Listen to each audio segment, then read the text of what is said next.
what I would propose, right, is to build like a local cluster that we run off solar, and that we use like in our collective to basically do busy work that none of us want to do, so we can make art, you know.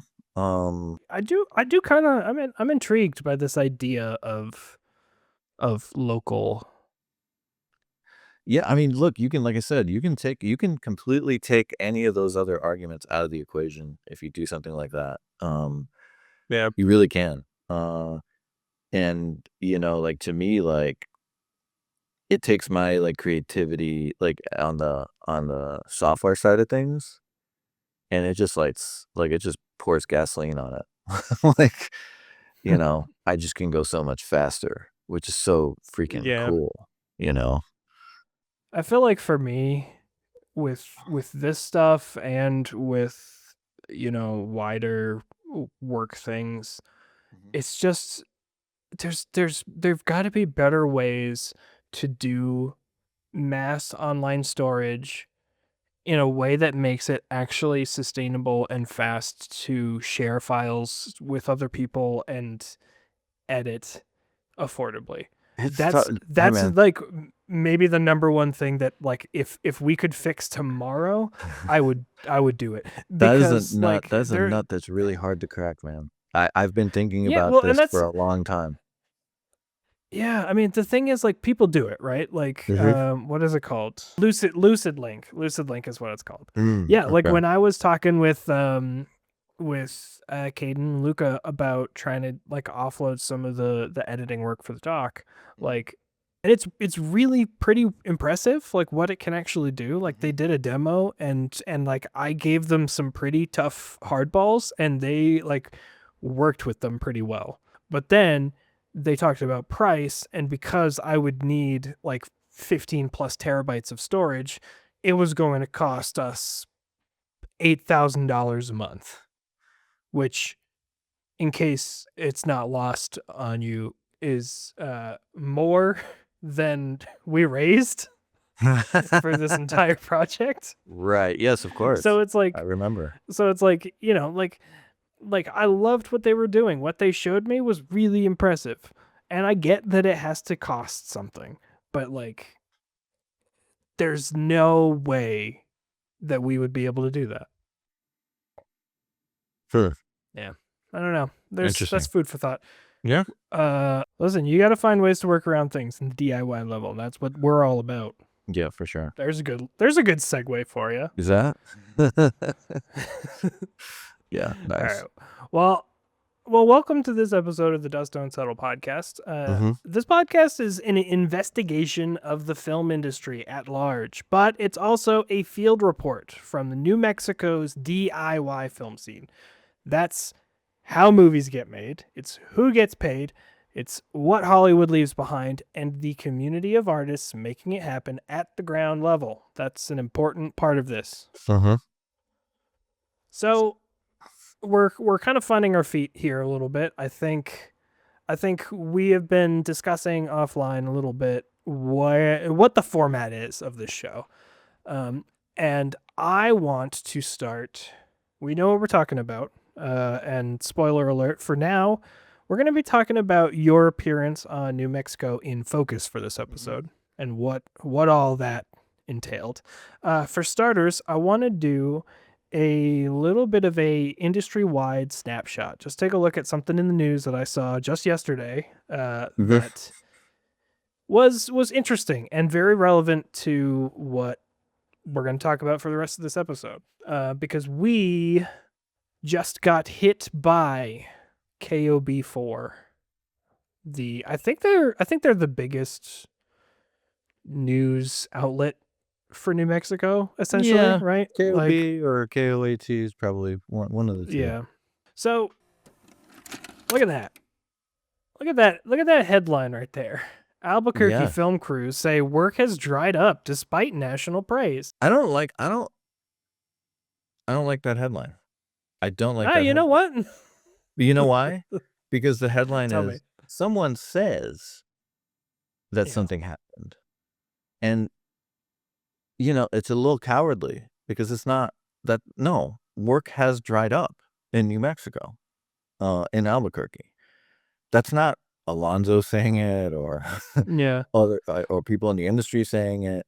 It's just facts, and that's not. I mean, that's not. You can't debate that. It's not just someone saying it.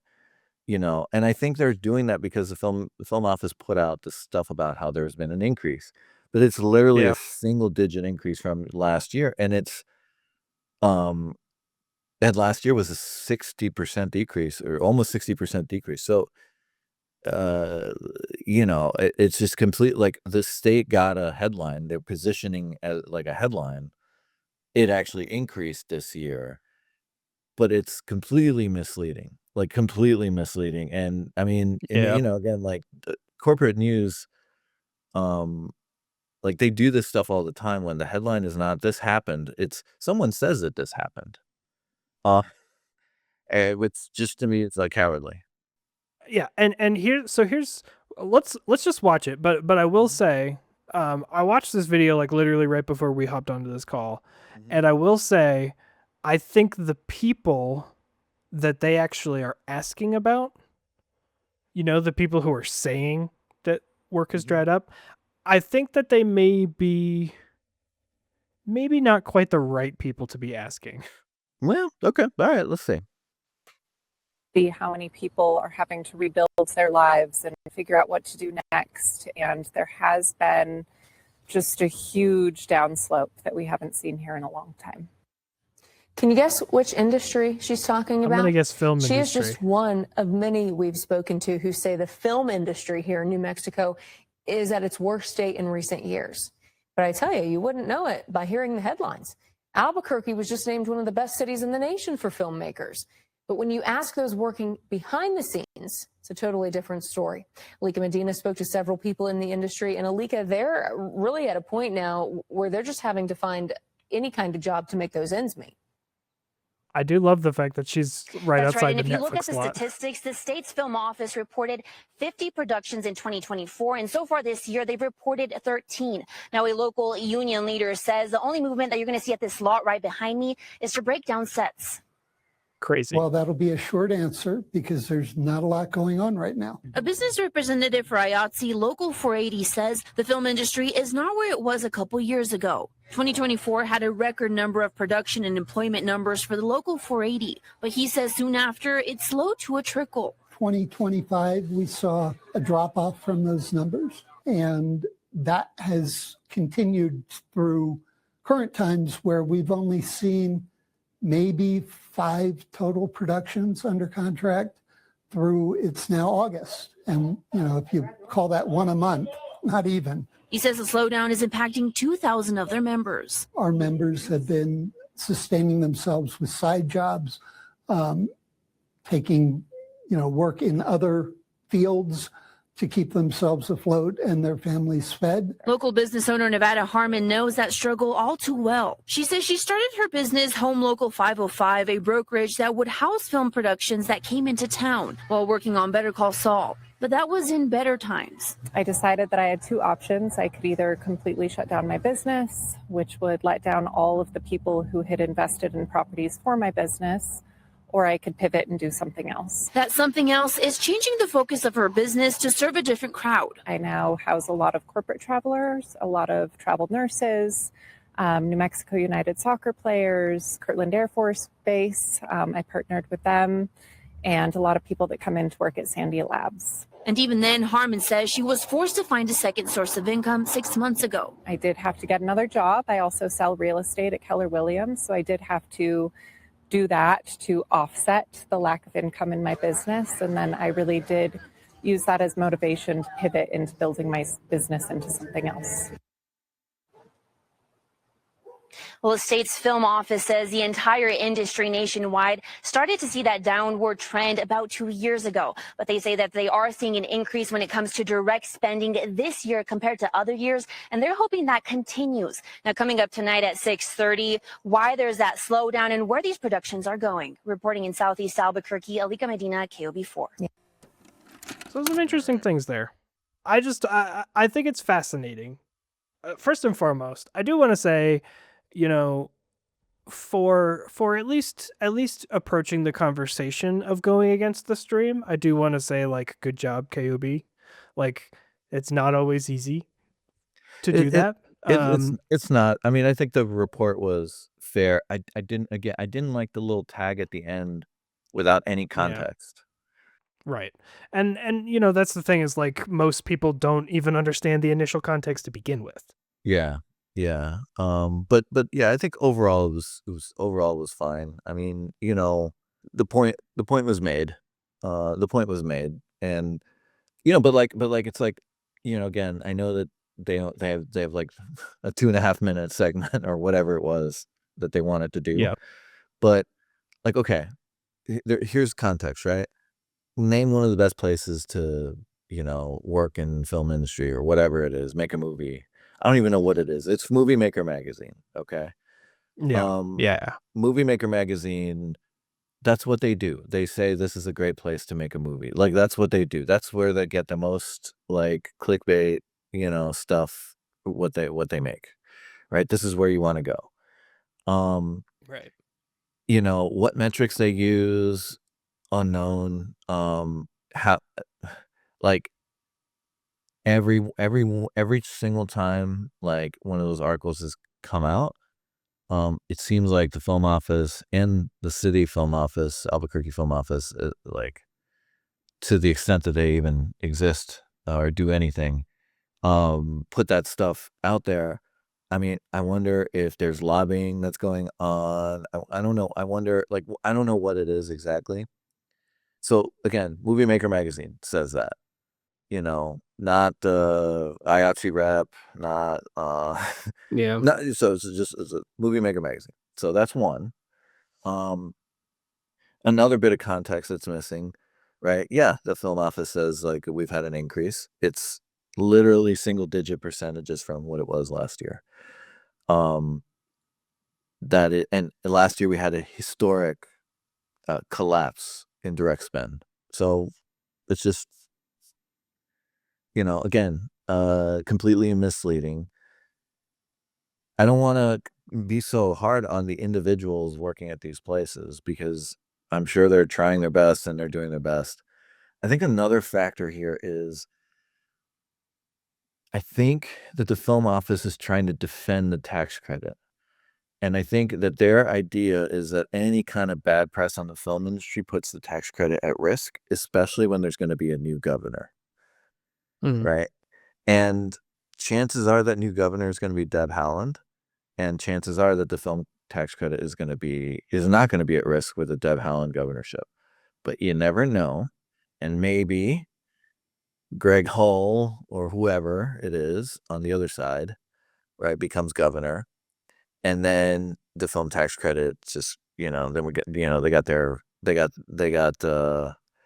you know, their sights on it, you know, to kill it.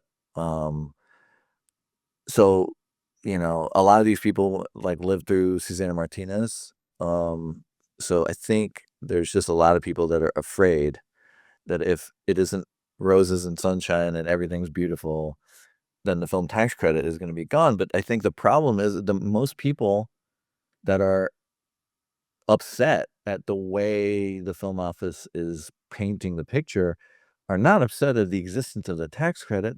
They're pissed off because they haven't worked. Yeah.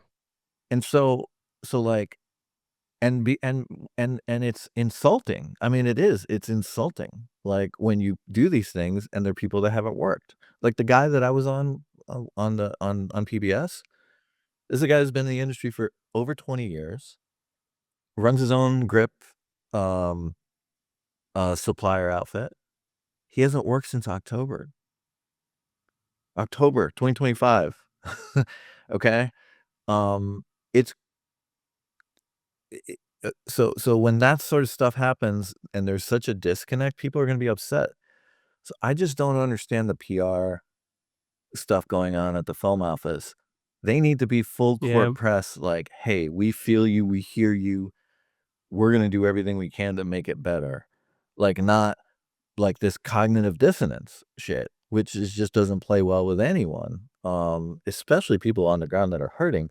I mean, look, man, I told you this before. I can say this shit because I don't make my living off the film industry, right? Right. I can get up and say, "Hey, there's something really wrong here, right? And we need to do better, right?" Because I don't depend on that money. There's a lot of people that depend on that money, and they're afraid of pissing the wrong people off and then not being able to work. So that's another bit of context and another factor. This like the film Yeah, industry network is so all about connections and who you know, right? And if you're a good little boy and don't say anything, yeah. My you question know, there though is like, if they're at the point where like, they're not making any money, why go into this being defensive or protecting, the feelings of people who may have power? Like, isn't this kind of the time to like, band together, rise up as, be a dare I say yeah, dare I say union about it? you would think that. I mean, I think also this the nature of the film industry work, right? Is like some of these people are so used to such terrible conditions and like work just going up and down, right? And then like when work dries up, doing something else and then coming back, right? But like we don't have to accept that, right? We don't have to accept that. And you're right. Yeah, we should be united and we should be together, but that's not it's generally not how I've seen it work in the United States in the last 60, 70, 80 years, honestly. Yeah. That's not that those aren't like with the exception of a handful of issues, stuff like this, it doesn't move the needle and like it does like again, there are people that have been through droughts, maybe not like this, but like bad droughts in film industry work. And so what do? A lot of them, they move, right? So a lot of them leave and go somewhere else. Yeah. That's one thing. Another thing is they get another job and they do their shitty job until the film industry comes back and then they go back. Um, I just think those are conditions that are like frankly like unacceptable. And Yeah. so Which we don't by need the way, that exact thing is a big reason why I I push against, to a large extent, like, uh, I think it borders on unethical the way like Movie Magazine will frame, Albuquerque, Santa Fe as best places to live and work and film, because now what's going to happen is you're going to have a ton of people from more expensive places like LA or whatever thinking that this is the answer to that problem, and they're going to come and they're going to have the exact same problem here, and the work that they're going to try and get is going to be even more competitive. And like, how does that help people? How do these like clickbaity headlines actually help get well, anything going, right? it helps Movie Maker Magazine. And Sure. then it gives cover to the film office to present their rosy picture. But look, I've talked to people, I can't say who I've talked to, but I've talked to people on the inside. And um, those people have told me that the film office is very aware of the comments, right? They're very aware of the comments. Well, they And can't they can't not be. they have meltdowns because of the comments. But why is the answer doubling down, tripling down? What about just empathy? What about just like, hey, even just a statement, hey, we care about you. Like we care about you. That but Yeah. here's the thing, right? If you look at the mandate of the film office in New Mexico, we care about you is not it kinda isn't really, right? It's about Yeah. workforce development, right? But it's all predicated on attracting these big out of state big productions that come and take Right. advantage of our cheap labor. That's the whole premise of the thing. And that is a race to the bottom, and it's not a visionary plan, and it's not a plan that has a meaningful future. Um, and I've Right. been saying that for years. I was saying that in 2021 when, the industry just came out of the COVID and there were jobs for everyone, right? I was saying that in 2022 3 coming out of the strike when all of the same thing. All of a sudden, there were jobs for everyone, right? Um, it's just that now that there was jobs for nobody, like, that is landing. It's landing a lot harder, and, like, the lack of vision is we're paying the price for the lack of vision. I Yeah. it's just what it is. Also, again, I try not to, like it's like, "Look, we've talked about this before. We've met Steve, right? Seems like a nice Yeah. guy. Seems like he's trying." Yeah, I was gonna point out too, like when we met with the film office and Steve specifically, one of the things that he told us was part of what they're going to be doing going forward, and this was what it was like mid 2025, right, when we Mhm, met with them roughly. mhm. Um, so this was a little while ago, but he said the plan is we're going to use some of the momentum that we've had in from prior years, and we're going to really make a push going forward to make sure that a big part of our platform, I guess you could say, is building up the I know you hate the term, but the above the line talent, the directors, the cinematographers, producers, all those people who historically they are the ones who are coming into New Mexico to hire the day rate people, right? He was actually saying we want to make sure that New Mexico is a place where those people can come from here, get their things made here, and be a part of the top end of this economy. And now it's, late 2026, and they keep saying that, but what are we actually doing to get to that point? Hey, man, Right? Like, there's this really cool proposal. It's called the Indy 50, and, it speaks to a lot of that stuff, and, but, look, man, again, like, it's hard to get mad at these people individually, right? Like, yeah, because it's bigger than them. It's bigger than Steve, and it's bigger than any exactly. one of Yes, them, it's right? true. It's bigger than them, right? Like, they're kind of in a no-win situation because, like, the table was set, the agenda was set, the vision was set, and there's not much of it. And then on top of to compound that, right, we're gonna have a new governor next year. So whatever they do now is not gonna mean anything, right? So it's holding pattern. That's Yeah. what it is. That's what it is, right? I guess like it's a repetitive thing. We've said it a bunch of times, but what I really just want the film office people to know, both in Albuquerque, in Santa Fe, and the state, I just want you to know, like, we are on your side. The things that you say, if you want to build up the top of the line talent here, that's what we want. We can Hell yeah. help you. Hell yeah. And We are those people.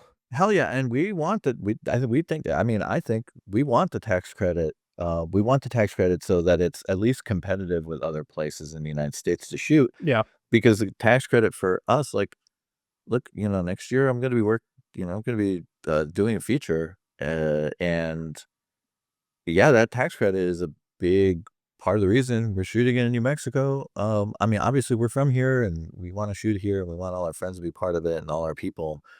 But yeah, that money is a big part of, and being competitive with everyone else. That's a big part of it, right? So we don't want that stuff to go away, but also like the idea that, hey, like shit is fucked up. Have some empathy for people. The idea that Yeah. like any bad press is like a threat to to the tax credit program is kind of ludicrous. Like, geez, have the confidence to stand on like what the impact has been. Have the confidence to do that and start building the infrastructure to have a more resilient film industry. That's what's missing Yeah. is resilience. That's what's missing. Right. So how much of this is what your participation with New Mexico in Focus was? Why don't you cue that up for us a little bit? Give us a little bit of context behind that. Yeah, so I was approached well, okay. So last year, or no, I think it was actually the very beginning of this year. 505-matic, which is like a community news organization out of Santa Fe and Albuquerque. They're great, by the way. The folks there, Jerome and Ben Montoya, like there's awesome people. I met with them. I met them actually at something you were filming at. I met Jerome at something you all were filming at, which is this creative industries conference in Santa Fe that I went to. So that's where I met Yeah, Jerome yeah. from 505-matic, and we were talking about what was going on.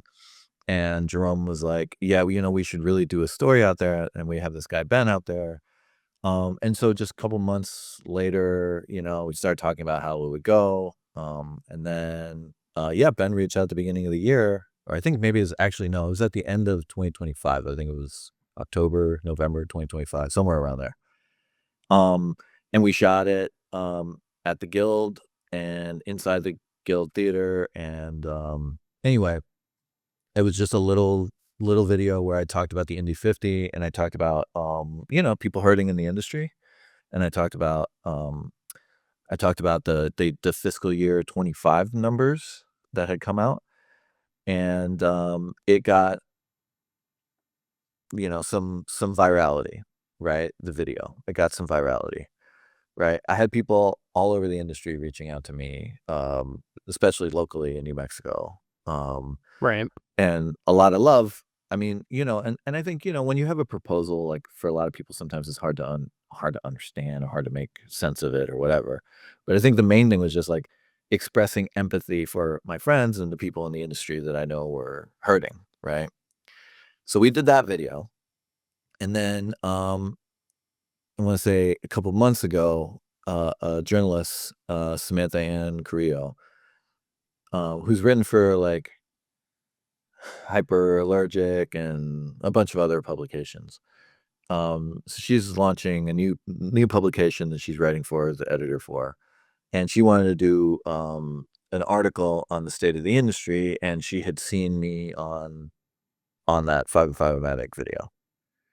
So she reached out to me and was like, "Hey, do you want to talk?" And I was like, "Yes, hell yeah." I mean, every one of these opportunities, I say yes because I know that I'm in a position that I can talk about these things in a way that other people can't sometimes, right? Right. Because I don't depend on film industry work for my like, livelihood. So yeah, so I said yes.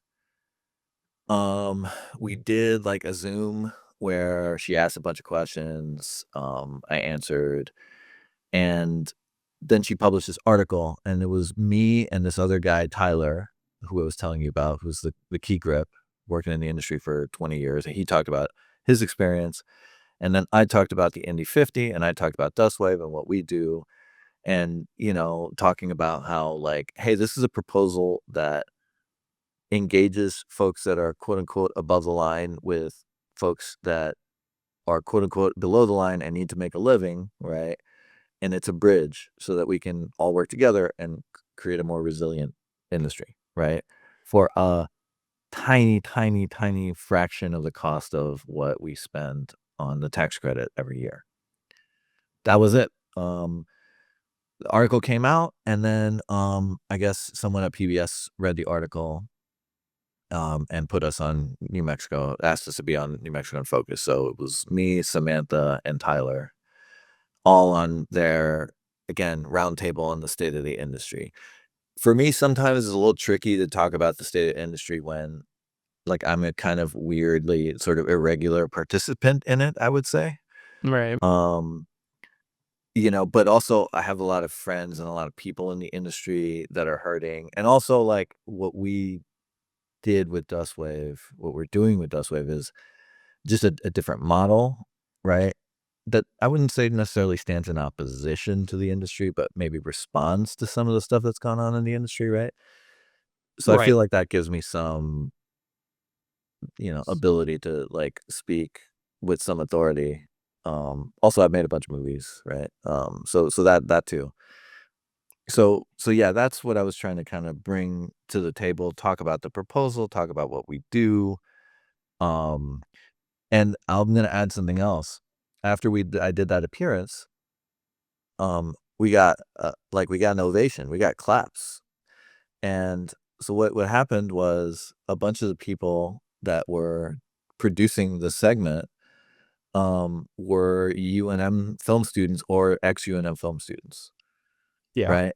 And so they all came up to me afterwards and they were like, "We know about Dustwave, we love Dustwave." And then one of the guys was the editor of The Worst Movie Ever, which was a Dustwave, which was the thing that Nata proposed to me that Dustwave supported, right? And I didn't know him, so I was like, "Oh, okay, cool, awesome, shake your hand." But then we talked a lot about a lot about the industry and what their perceptions of it were and what they're getting into. And I think the cool thing was Tyler, after he kind of shared this like really sort of intense and like profound sort of story of like not being able to do the work that he loves, right, for so long, um, he still encouraged them, which was insane to me. He still encouraged them. And what I told them, it was like, the sky's falling, and if you're if you have a little bit of ingenuity, if you have a little bit of experimentation, creativity, um, like there's a lot of potential for disruption. Just thinking of like as a startup guy, there's like a lot of potential for disruption, a lot of potential to do different things. And now is the time. And I think the key thing, and this is something we talked about with Keith, right, is the key thing is don't just replicate what they do, right? Build Yeah. something new. Build something new that's better. So that was really cool. Like I don't think I've ever gotten claps after like a presentation or whatever. I don't think I've ever gotten claps, certainly off a TV appearance or whatever. So that was really, really cool. It was really cool to talk to those people. And yeah, I know we're saying important things that need to be said right now.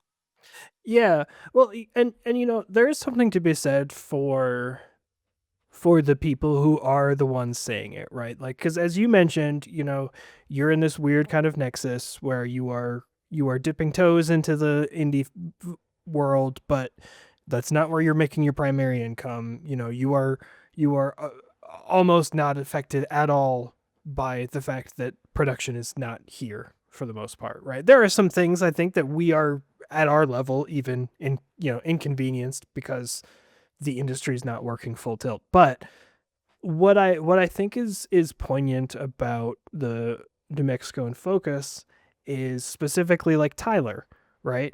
That to me, and no disrespect to the people that KOB got for their, that short segment, but they talked to an IATSE rep and a local business owner who housed film crew people.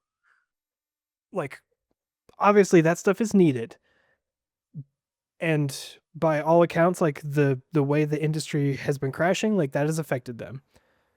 But that is totally, they are in a totally different league from someone like Tyler, Yep. who has like that. Even she said she the way she explained it, right? Like, I had to pivot with my business, and now I'm doing this with Sandia Labs and the Air Force Base. She listed like, I don't know, like 5 or 6 different things, and she's also in real estate now, right? Like, the fact that the industry shut down is not affecting her at the same level. Even though it is definitely affecting her, it's not affecting her the same way it's affecting someone like Tyler. Mm-hmm. He cannot do what he's trained to do, period, Yeah. if we don't have more industry. I mean, it's really sad. I mean, it's really sad. And it's yeah, and I think it's really important to hear from those people. Yeah, hell yeah. And that, I think the reason that I get so pissed off about above the line and below the line and shit like that, is just because I see those as like kind of like categories like that are created by elites, right? Like the reality is like for me, if I'm making a movie, maybe I'm writing it or maybe I'm directing it or maybe I'm producing it or maybe I'm performing in it, Jesus, God forbid. But for me, it's the blue collar, I'm not too good for anything, attitude that I try to bring to Right. every fucking thing I do, like everything I Yeah. do. And like, I'm not too good to do X or Y or Z. Um, so for me, like, I don't know. I, I hate that stuff. It divides us, right? Like it divides us. It's the same. They do the same thing in politics, right? They do the exact same thing in politics. Oh, like the bad working people that voted for the bad guy, those aren't good people. Like it's just like, well, maybe they didn't vote for the person you wanted them to vote for, but maybe you didn't give them a reason to vote for you and your people, Right. And so like for me, I am permanently deeply empathetic with the people that work really hard and are humble. And so for me, like a person like Tyler, who clearly loves what he does or what he did, and is kind of seeing that crumble like right in front of him. And the state keeps putting out these Instagram posts that are just like, I mean, it's like a slap in the face. I completely empathize with that. Completely empathize with that. And you know what? If there's one person that we need to maybe ask to leave, is whoever the hell's doing PR for the film office is just like Yeah. a Well, disaster. it's They're tough. escalating the issue, I think. Well, look, I gotta be a little bit defensive of that person, only because I come from the marketing background, right? And Mm.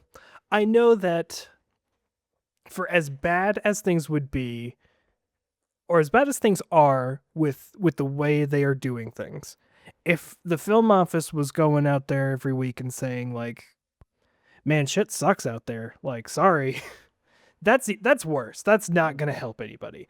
So they do. But don't okay, but they right. Those they are have to two. they have to project some form of positivity, and like I get it, like from a political standpoint, like I do understand, like if you're projecting positivity, then naturally you are going to be able to draw more in. But at the same time, like David, uh here's the thing. Look, both those strategies are bad. Yeah, you don't want to be like, man, this shit fucking sucks. This place blows. Obviously, you can't do that. You're the state film office, right? But do you know why people come to New Mexico? Not out of like vibes or positivity, right? Like those studios well, that come some to people shoot. do. Well, okay, I'm talking about the studios that come to shoot, right? Like the studios that Right. come to Yeah. shoot. They don't shoot here off vibes, dude. It's money. Money is why they come here, because Yeah. shit is cheap, because they're getting a tax credit, because, they're gonna be served, like, at their leisure by, like, all the, state infrastructure, all the locations. They're gonna be, like, they're gonna be taken care of. Right. It's not vibes. So, again, what I ask is, like, to me, I think there's a middle road here that is just showing the most basic sort of human decency and empathy, and saying, hey, we know things are a little bit rough right now. We know stuff is down. This is not just happening in New Mexico, it's happening everywhere. We're working really, really, really hard to get more productions in here, right? We're Right. working really hard, and we're with you. We're here to support you. If they said something like, even if they said something like that, I think it would engender a much better reaction and give Yeah. people a little bit of hope and a little bit of relief. I also think it would reframe their positive approach more. Like if they were doing that, to the local people and saying like, "Hey, like look, we're on your side. We're trying to project this positivity. We're trying to get more work in here." Like if you are just a little bit more upfront, you don't even have to necessarily be upfront to the general public, right? As long as you are upfront with the people who are affected the most, right? Mhm. Then your effort, it'll reframe everything, right? And here's a little history lesson too, a little micro cinema history lesson Mm. that I think will help kind of reframe at least a little bit what it is that New Mexico offers, because you're totally right. Um, when you said like they're not here for the vibes, they're here because it's cheap, right? Why was for the longest time the number one genre of movie or TV show the bulk of it, the most popular, the most money making, why was it all Western for I mean, maybe the better part of almost 50 years? It's because it was all in California. And you had easy access to the desert. It was super cheap. Yeah. You had 1.5 million movie ranches. It rains less. It rains less. It was the easiest thing in the world. Mm-hmm. Now California is expensive. Mm-hmm. Now productions are leaving California. You know what looks pretty similar to that is New Mexico. Now, obviously, like we're not in a world where 80 million Westerns are getting made every day.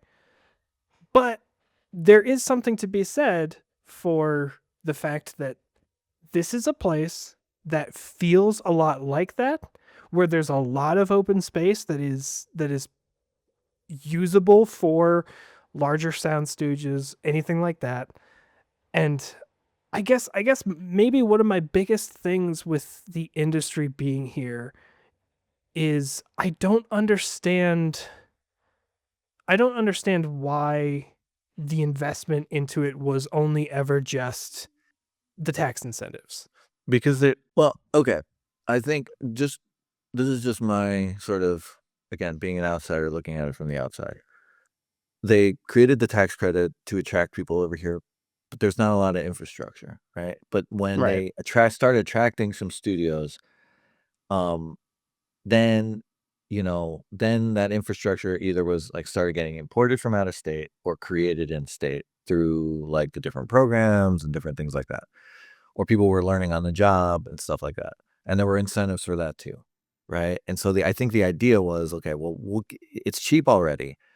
We'll go above and beyond and give them an incentive to come here. It's with basically just straight cash, right?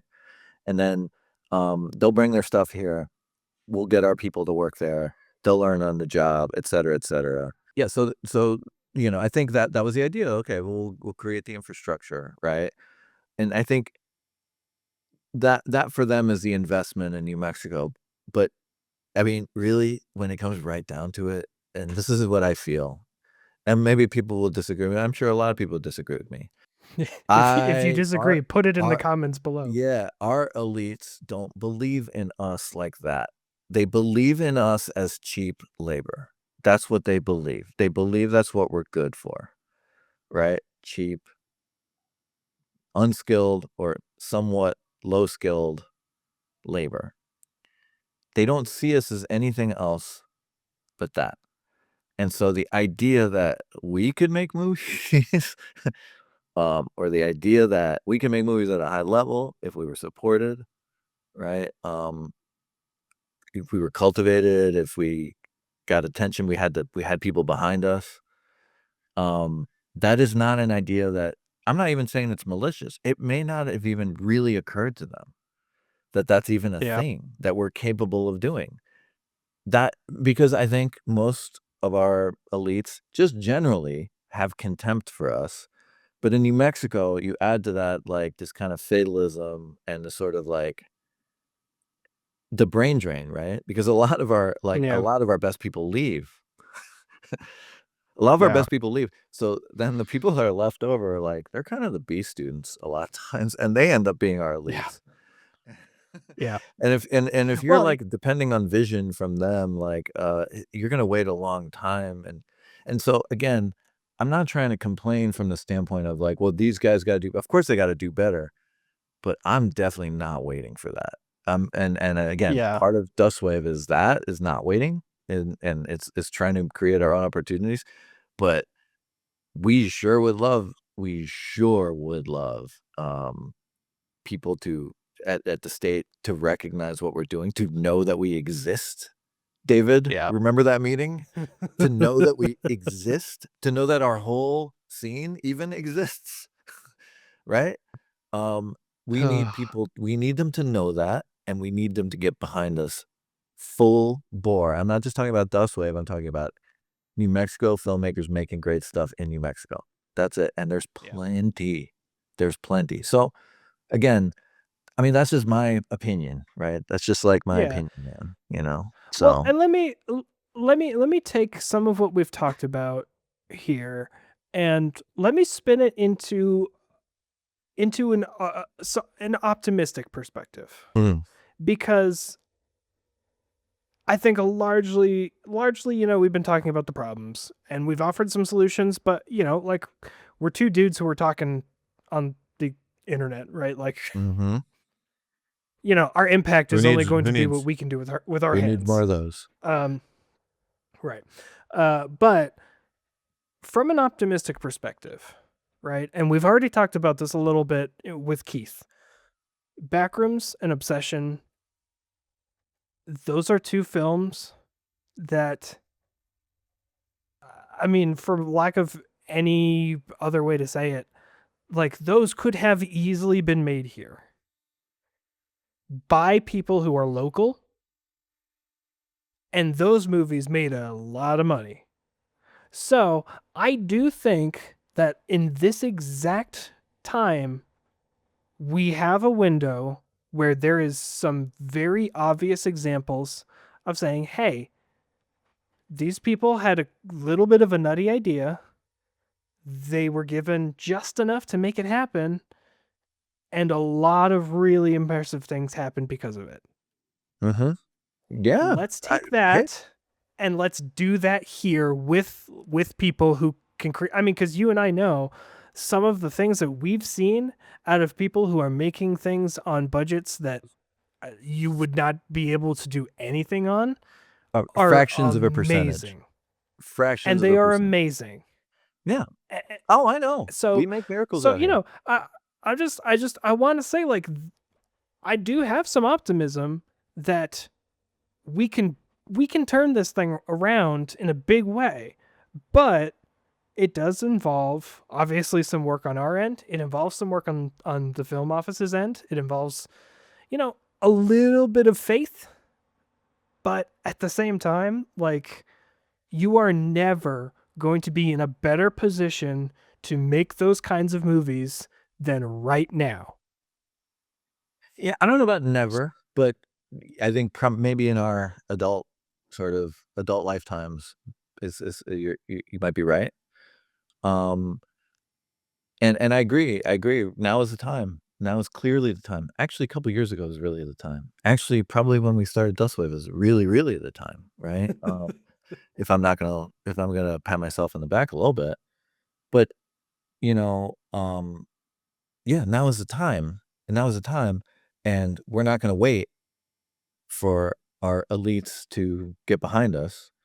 I mean, look, I can't announce it right now, but we have been presented with an incredible, incredible opportunity, um, to do something on a scale we've never ever done, and I'm beyond belief excited about the chance to do it.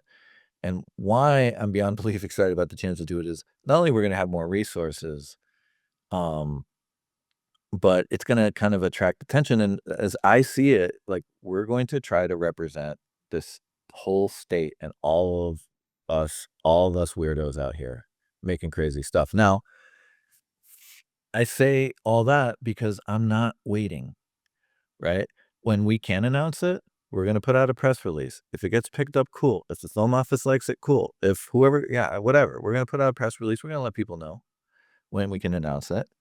And when we do announce it, yeah, well, we're not gonna be shy about it, all that stuff, but we're not waiting. And I think for me, it's just this is my this is my version of being reasonable, right? Right. My version of being reasonable is I'm not waiting for them, right? Right. Because I'm not gonna wait for them to, like, grow a vision. That's just not the way it works, right? We have to proceed, and if they wanna get behind us, awesome, and if they don't wanna get behind us, that's too bad, but okay, we're gonna keep going. It's like when I talk to you about these things, I don't wanna get, like, kind of labeled as a whiner because, like, the truth is the last 5 or 6 years, the people in Gov that have supported us, and there are, There are people in Gov that have supported us. It's a small handful, and I am forever grateful. And those are people that I wish would run these bigger institutions, right? Because what they do is they make it work, right? They don't find the reasons why it can't work. They overcome and make it work. They're make it happen people in government. Those people don't grow on trees, and they're hard to find. And a lot of times they end up retiring or leaving because they can't deal with it. They get fed up, and I don't blame them. But, I'm not gonna wait. I'm not gonna wait for those people. I can't. Yeah. Like, and there's a couple things too, right? Like, number one, not only are we not waiting for them to do this thing that we're doing, hypothetically, but we are also not banking on the press of the thing Not at all. being the biggest part of it, right? Not at all. Like, it's that's not what it's about. Nope. And that's really exciting. Now, personally, boy, this is going to be really fun to listen to because we're being super vague. But like, personally, I think the press of it is going to be noticed. Probably some good, probably a whole lot of bad. There are going to be a whole lot of doubters. It's but cool. It's cool. yeah. But the important thing is the outcome of it is not going to have anything to do with the way it's being framed. It has everything to do with us finding the right people to create something that is wholly unique.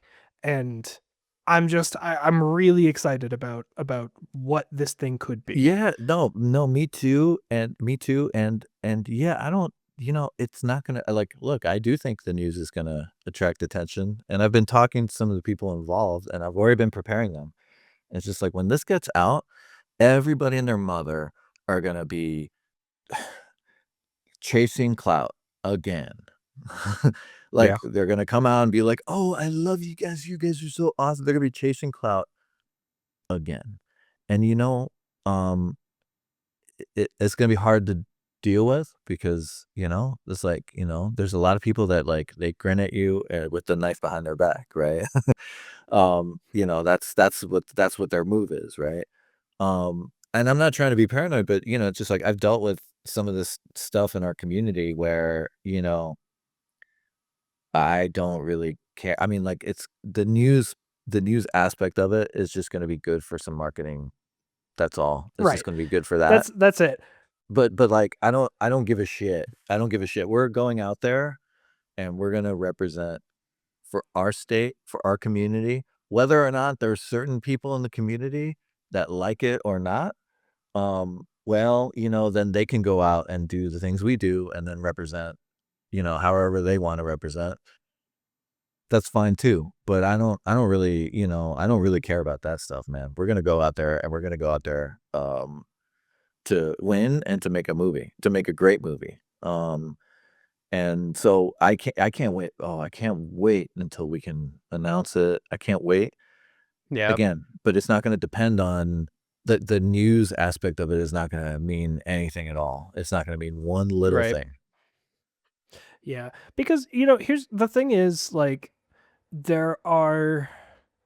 I'm not blind to the fact that part of the success of Backrooms and Obsession and Iron Lung, part of the success was because of this YouTuber to filmmaker pipeline. Mm-hmm. And that picked up in the news, right? Mm-hmm. So I'm not going to say that I'm not going to say absolutely everyone was going to see these movies because they were good movies. A lot of them were going because they were curious, right? Right. There's nothing wrong with that. But the key thing is when you actually sit in the theater and you experience those films, they are good films. Okay, what you're saying about these movies, and what you're saying about the difference between let's say us and someone like that, right? Obviously, they have these audiences that we don't right now. But we're not gonna try to be that. And Right. the thing Yeah. about that path is if you wanted to go down that path, you would have had to have started in YouTube 10 years ago. Right. That's how it works. So you would have had to have started in YouTube 10 years ago. It's not it's not, I don't see it as a viable path for us or really anyone like kind of starting in that space now. But I actually do see a path for us in terms of um being very, very scrappy, in terms of like a lot of the tech stuff that we do, in terms of a lot of the fine art stuff that we do, the practical, the set deck, the art deck. That's the stuff where I think we have to, and the humor, like a lot of our things don't take themselves that seriously. Not everything, but a lot of our things don't take themselves that seriously. And like, for me, like, I think that and this movie that I can't talk about, um, it's very funny, very fucked up, crazy, hard R. We want to do an NC-17 cut. Like it's Oh, yeah. something very, very different um from what people are getting right now. And that's very exciting for me. And that's how our chances work. That's how it works. Like we have a chance if we lean into that because we're not YouTubers. And I don't want to make Hereditary 2 and 3. And I don't want to make some crappy movie, some crappy, Chase in the Woods movie or whatever whatever the trends are, whatever the dumb Yeah. trends are. Like I'm not tracing any trends or any of that stuff. We just got to lean into us. And again, I believe in us. Maybe the Yeah. state doesn't, or maybe our elites don't. Cool. That's fine. That's okay. I never needed them. We don't need them to begin with. Now, if they want to give us a pat on the back and help make our lives a little bit easier, sounds good to me. But it's not going to Yeah. ultimately like change what I do.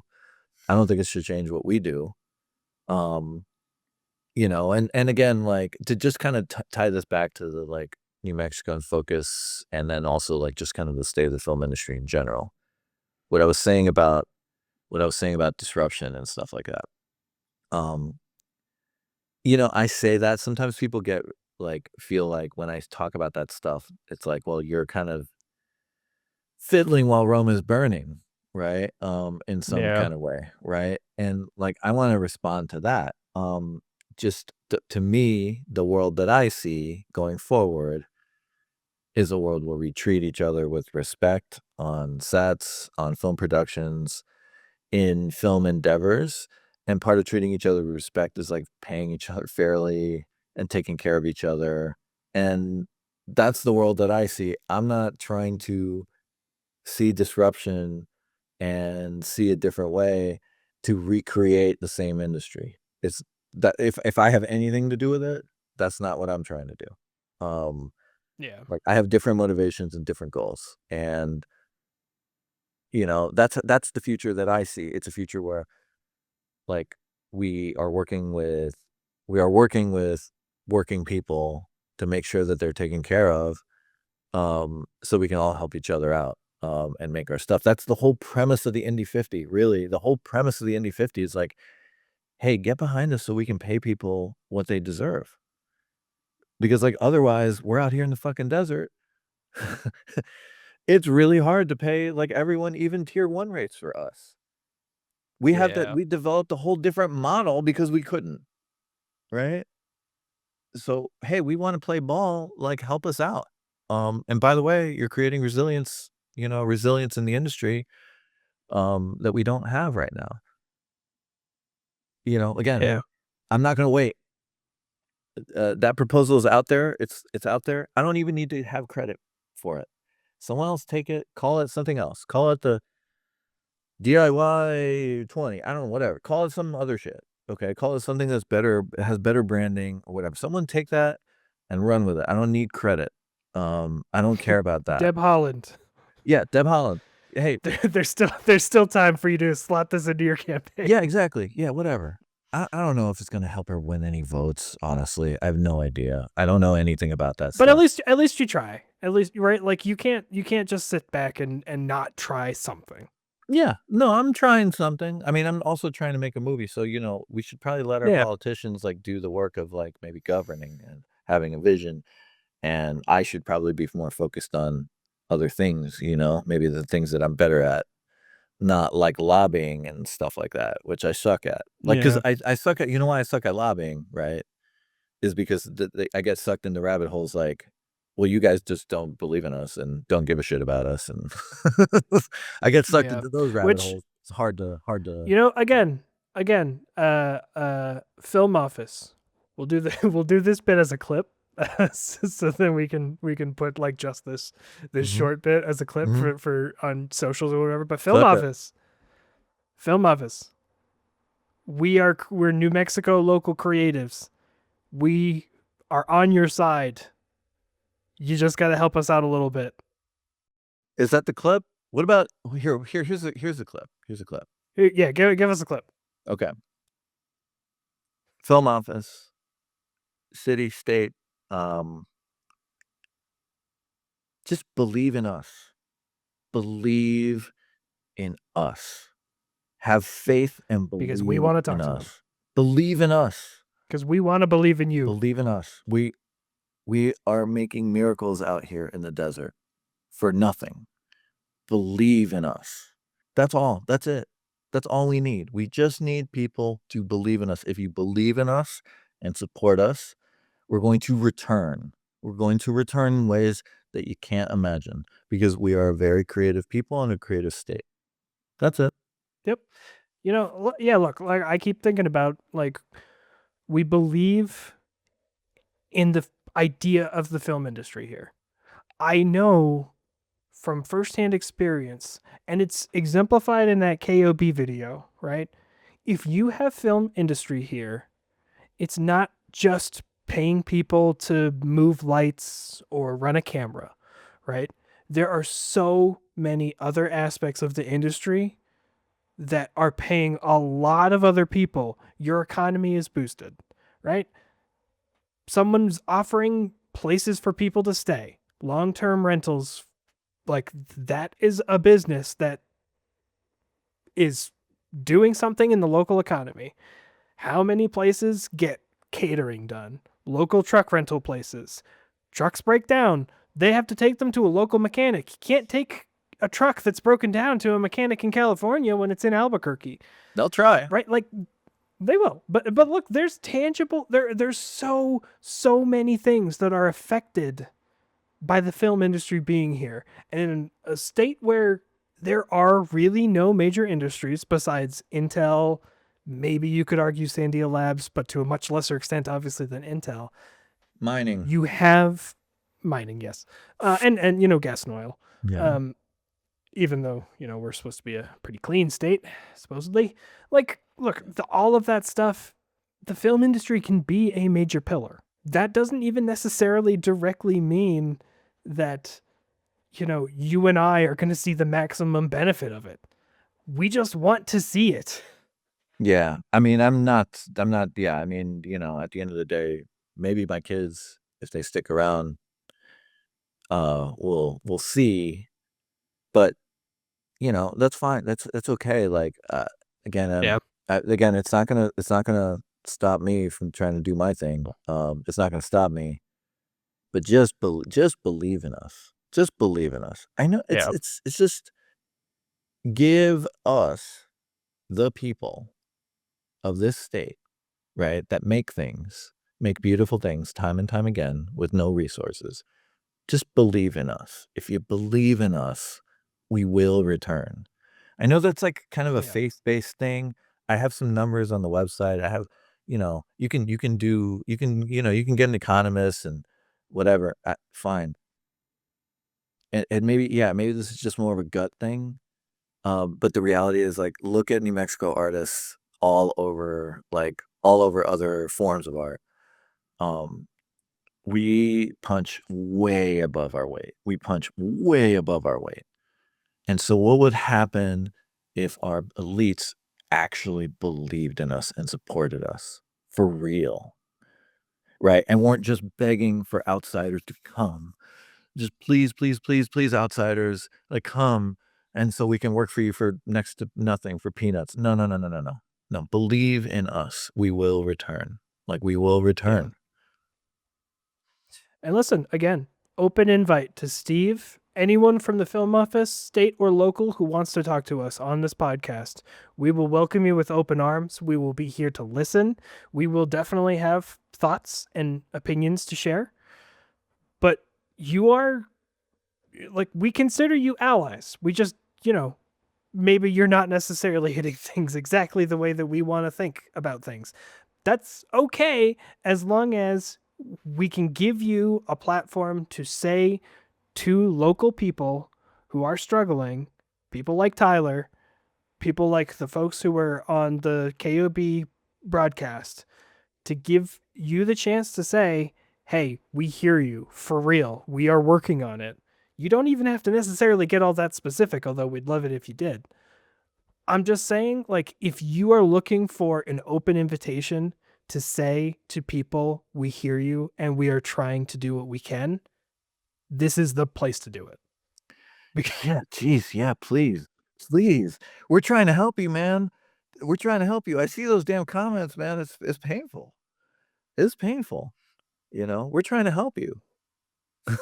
We're trying to help you.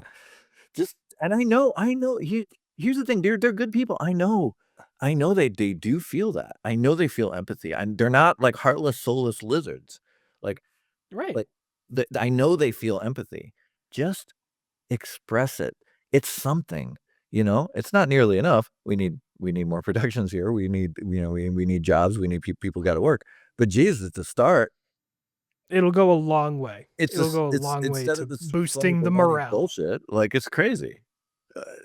I'm telling you, okay, David, I'm telling you, okay, look, I'm sorry, but whoever's doing their PR, I'm really sorry. And maybe it's the people, maybe it's not necessarily the people specifically doing, like maybe they're just being directed, okay, but also you come from It's the world of marketing, approach, right?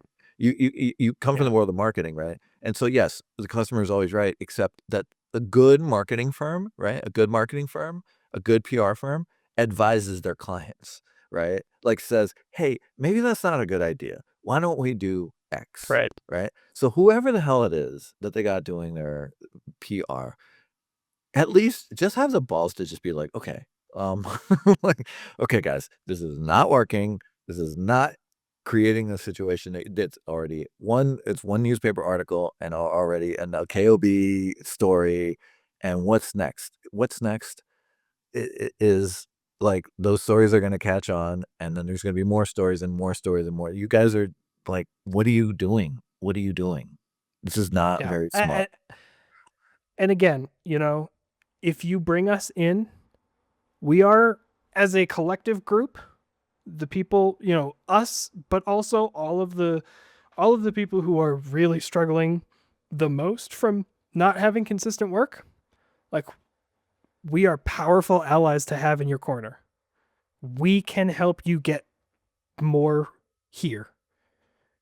Definitely, if we can figure out together how to find some money, we can have entire productions that start here and end here entirely, and then go out to all of the world for distribution. Like, I really truly believe in that, and I really feel like there is a golden opportunity here with what has happened recently within the film industry as a whole. There's an opportunity to do that right here. Yeah. But believe in us. Believe in us. Invest in us. Believe starts in there. us. Starts there. Invest in us. Believe in us. That's what we need right now. Believe in us. You've been believing those guys, and those guys have created the situation we're in right now. Believe in us. Believe in us. Yeah. So, look, we covered a lot here. I do want to wind down this episode. But I do also want to leave you with this. You said that we are not going to be YouTubers, and that's not how we're going to get our start. But let me tell you about a little YouTube channel called Dust Don't Settle Documentary. Before we started uploading this podcast, 31 subscribers. Now, 3 episodes into the podcast, yeah, we have 32 subscribers. Oh, so, wow. Yeah. Nice. How much we got some decent Sweet. engagement on Instagram and stuff, right? We got some views, Yeah. some clips and views and stuff. No, for sure. I just, yeah, you know. Well, There's- look, there are look. for all those clips. There's a lot more. There's a lot more stuff going on. Yeah. No, but listen, this was good. This is a good conversation. I'm glad that we could talk about some of these things a little bit more in depth and a little bit more focused. Like I said, going forward, you know, the format is going to be a little bit more like this, where we are trying to stay to a specific topic. And I'll tell you right now, I'm really excited about our next episode for next week, because we're going to do something really fun. And I think really, really valuable. We're going to be going through basically beat for beat from pitch to final production, how Dustwave puts together projects. Yeah, And that'll be really cool. I mean, I'm really, really excited to talk about that, because that is going to be some of the most practical advice we could possibly give. Yeah, no, for sure. Yeah, I'm excited to be part of that. And also we're gonna shoot it. We're gonna shoot it, and we're gonna do it at our studio in Wells Park in Albuquerque, which is gonna be the excuse to move a bunch of flats out of the whole area, so that we Yeah. can actually set things up there, which is long Yeah. overdue. I've been meaning to do that for a while, so this will be my motivation to get all that bullshit out of there, and so we can record. Yeah, so it will be, I guess, it will be our 4th different setup for this podcast, but it should hypothetically be our final setup for this podcast. Cool. Yeah, that'd be awesome. That'd be awesome. I gotta put some posters up there anyway. I gotta figure some stuff out there. Can't be like a barren hallway Yeah. No, we'll get stuff in there. with a door to a trucking wanna- company. Yeah.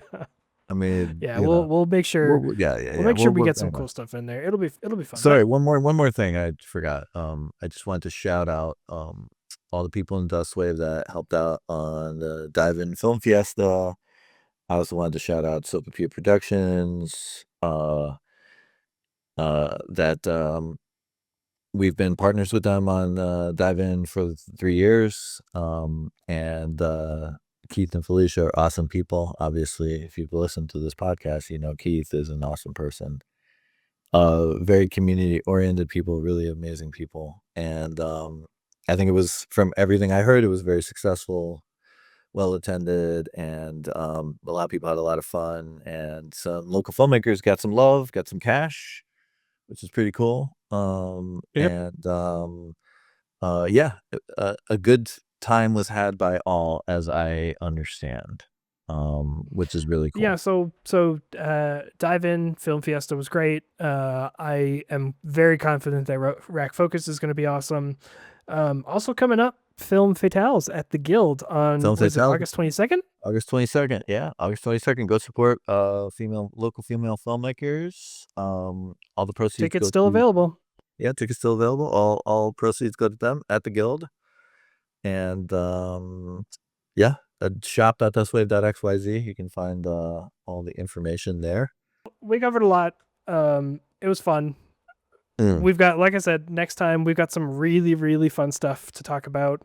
Who knows? We might even bring in a guest. It'd be fun to have someone else if we can swing it. But you know, like I said, we're going to talk about next time the Dustwave process from pitch to production, all of it.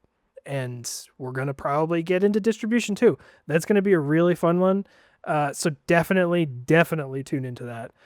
Thank you for listening to this episode. I know this one was a little bit crazy, but I also want to say, if you are out there and you have a DIY filmmaking story or an issue with the industry or anything that you would like for us to investigate, talk about, digest on this podcast, reach out to us on Instagram at Dust Don't Settle Documentary. We will do it. We'll find time.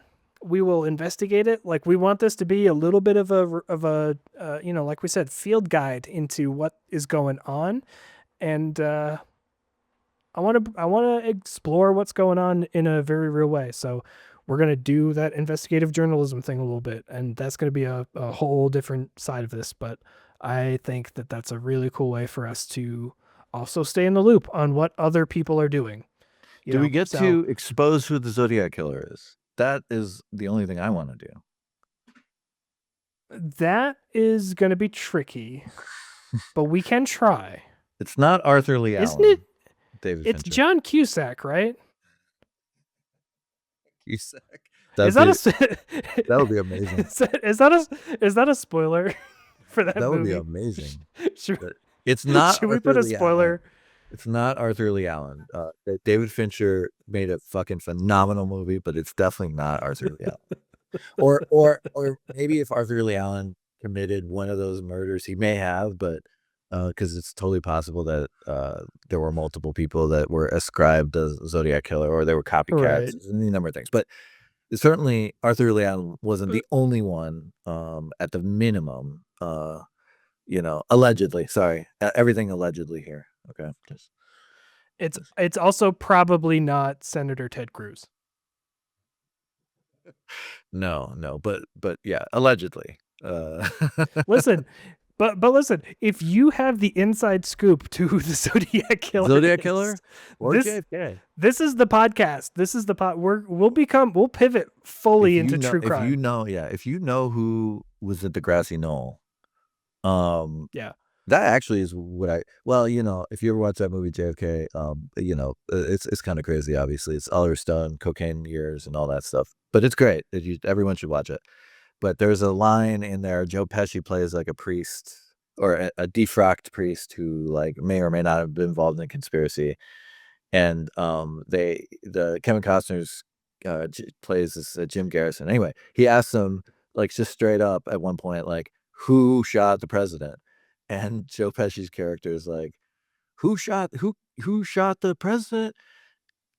Even the shooters don't know, right? Which is a great line, which actually I think means a lot more than people understand. Right. So even the shooters don't know. Yeah. No, because it's the cigarette smoking man from the X-Files. That's it. It's Donald Sutherland. It's Mr. X. No, Donald. Hey, R.I.P. Donald Sutherland. I saw him in Taos. Did I tell you about that? No. I went to a concert. Oh man, he's such a fantastic actor. He's an incredible actor. I went to a concert in Taos, and who was there? Like 3 rows in front of me, but Donald Sutherland, very old Donald Sutherland, talking to Paul Williams of The Rainbow Connection, Phantom of the Paradise, Smokey and the Bandit fame. I mean, crazy. That's so cool. Crazy, yeah. So that's my Donald Sutherland story. He's also an incredible. All right. Yeah. Man, we're so good at getting derailed. All right, tune in next week. It's going to be a really fun episode. Like I said, we'll be in a new space, most likely. But yeah, thanks for listening. Follow us wherever you can. Like I said, if you have a story you want us to look into, let us know. We will do it. And if you know anyone from the film office, send this their way because we want to talk to them. Peace. All right. Peace out.